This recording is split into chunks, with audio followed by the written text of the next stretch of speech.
Have you ever wondered why the prices of onions, petrol, or mobile phones keep changing?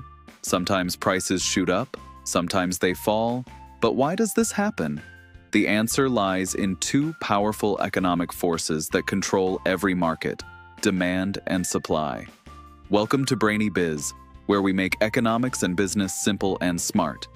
In today's video, we'll break down the law of demand and supply using real-life examples you'll never forget.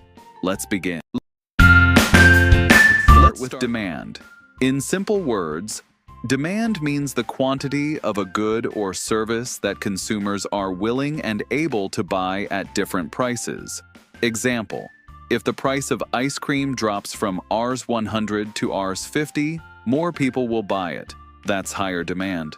But if the price goes up to Rs 150, fewer people buy. That's lower demand. This relationship, when price increases, demand decreases, is called the law of demand.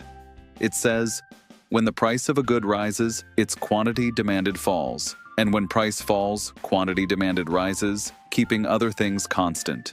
Imagine a demand curve. It slopes downward from left to right. That's because people buy more when prices drop.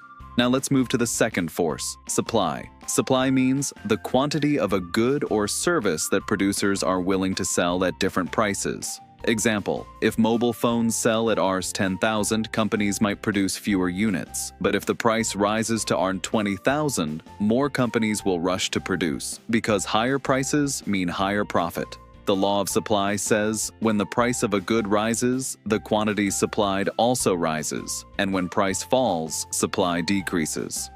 The supply curve slopes upward, showing a direct relationship between price and supply. Now comes the most interesting part. When demand and supply interact, they decide the price of every product in the market. That's called market equilibrium. It's the point where the demand and supply curves meet, and the quantity demanded equals the quantity supplied. Example: suppose the price of wheat is Rs $30 per kilo, and at that price, buyers and sellers agree on the same quantity. If the price goes above Rs 30, supply becomes higher and demand falls, creating surplus. If price drops below Rs 30, demand rises, but supply decreases, creating shortage.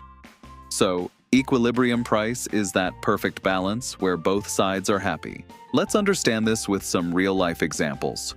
Number 1, petrol prices. When global oil prices rise, petrol becomes expensive, so people reduce driving, less demand. But when prices fall, demand quickly goes up again. Number 2, smartphones.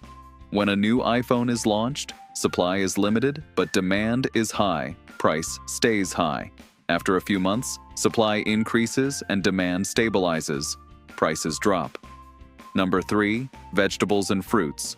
During monsoon, when crops get damaged, supply decreases. Prices of onions or tomatoes rise sharply. That's pure demand-supply action in real life. Understanding demand and supply isn't just for economists. It affects our daily lives, business decisions, and even government policies. Companies study demand before launching a product. Governments use supply data to control inflation. Investors predict market trends using demand-supply logic. So next time you see prices changing, you'll know it's not magic, it's economics in action. That's it for today's video on the law of demand and supply. If you learned something new today, like the video, comment your favorite example, and subscribe to Brainy Biz for more smart explainers on economics and business. Remember, smart learning starts here.